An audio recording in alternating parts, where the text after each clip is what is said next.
India हमारे से बहुत बड़ा मुल्क है, उसकी फौज हमसे ताकतवर है। हम भीख मांगते हैं बाहर से, तो हम जंग कैसे लड़ेंगे? फ्यूल हमारे पास होता नहीं है। वकास रियाज साहब, शिकस्त खुर्दगी की एक तारीख है वैसे कश्मीर के इशू के ऊपर, जिस तरह स्टेप बाय स्टेप हम पीछे हटें।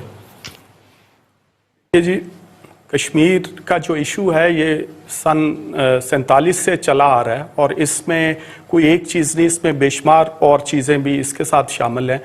इंडिया हमारे से बहुत बड़ा मुल्क है, उसकी फ़ौज हमसे ताकतवर है, हर चीज़ है, लेकिन हम में जज्बा ईमानी है। तो हमें बुलंदो बाला दावे करने के बजाय हमें अपने आप को, देखें बड़ा आसान है हम फ़ौजें या सिविलियंस को कश्मीर में एंटर कर दे, लेकिन उसके बाद क्या होगा? फुल फ्लेज वॉर होगी, इंटरनेशनल प्रेशर होगा।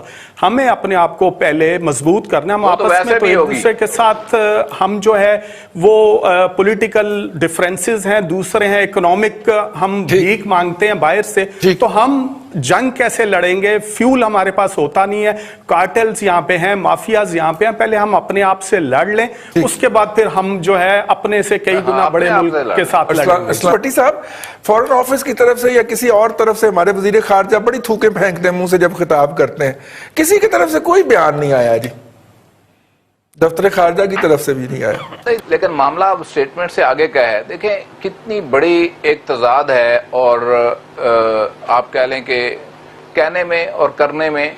मिसालें आप देते हैं टीपू सुल्तान की और तगरल की, जी नारे लगाते हैं टीपू सुल्तान के, और बने हुए आप बहादुर शाह जफर हैं, ठीक है, जिस तरीके से ये कर रहा है। और हमारे लोगों के लिए तो ये एक तमांचा है कि यहाँ पे हम जुमे को एहतियाज करेंगे, ये करें, और जो करना है वो क्यों नहीं करते? किस बात का डर है और किस बात का खौफ है? और बड़के क्यों मारते हैं? अगर नहीं कुछ कर सकते तो उनको उनके हाल पे छोड़ दें। और ये बहादुर शाह जफर जो है यहाँ पे बैठे हुए हैं, इनको देखें, मेरी बात सुने। आप कह रहे हैं हमने डिप्लोमेटिकली ये किया, हमने ट्रंप को जाके ये कह दिया। ट्रंप इंतजामिया और अमेरिकन जो फोर्सेज हैं वो सारी स्टेटमेंट्स उनकी देख लें और उनकी सारी एक्टिविटी देख लें, वो तो इंडिया के हैंड इन हैंड खड़े हैं। तो आप उनकी खिदमत किस चक्कर में कर रहे हैं? वो शायद आज भी एक उनका ज़ुल्म खलीलजाद इधर कहीं फिर रहा होगा, मेरा ख्याल आया या आने वाला होगा।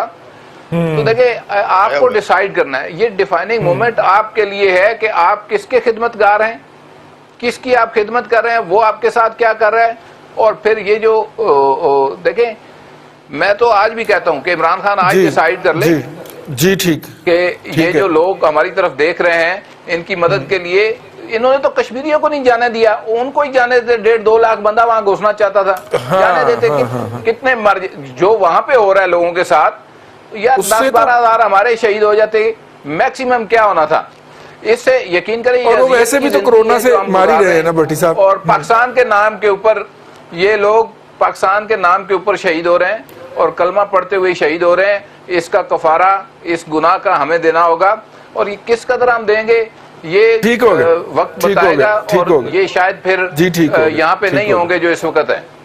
जी बिल्कुल ठीक है रईस साहब। बिल्कुल, जब बात यह है कि आप कितने नोहे कितने मरसिए मजीद पढ़ेंगे, उन्होंने तो देखें, अगर हम उनकी मदद नहीं कर सकते ना कश्मीरियों की, तो उनका हम बैक बाइटिंग या उनकी पीठ में छुरा मत घोंपें, तो छोड़ दें।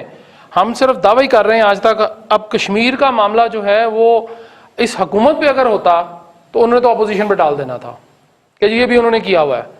इनकी सीरियसनेस का तो ये अंदाज़ा लगा लें कि इनके अपने बयान जो है वो नहीं मिलते हैं। अभी परसों की बात है कि वो जो हादसा हुआ है, जो बड़ा सान्या हुआ है हमारा, कि वो स्टॉक एक्सचेंज में दहशतगर्द घुसे, उनको मारा गया, उसको आप देख लें कि कौमी असम्बली में बयान आया वज़ीर-ए-आज़म साहब का कुछ, और उसके बाद अगले दिन जो स्टेटमेंट आई वो कुछ और थी कि जी वो तो अफगानिस्तान से हुआ। वो कहते जी रॉ ने किया, वो कहते जी अफगानिस्तान ने किया। एक उन्हीं का वजीर साहब फरमा रहे हैं। तो जहाँ पे ये हालत हो रही साहब, देखें कश्मीरी हमारे भाई हैं, हमारा उनसे खून का रिश्ता भी है, कुछ भी नहीं हो रहा। हम वैसे तो फॉरेन मिनिस्टर साहब हमारे यूं उड़ते हैं जहाज से इधर को जाते हैं और यूं उड़ते हैं दूसरे जहाज से इधर को जाते हैं। उनको पता नहीं क्यों खौफ है इतना कोरोना का।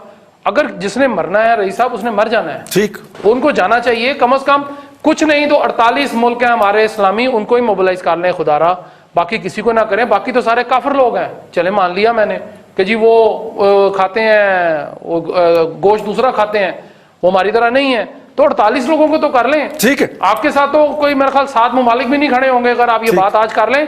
तो ये मसला ये है रईस साहब के हुकूमत جس طرح ہمارے ملک کے مسائل حل کر رہی ہے نا، اسی طرح انہوں نے کشمیر کا بھی مسئلہ حل کر بالکل دیا۔ ٹھیک ہے۔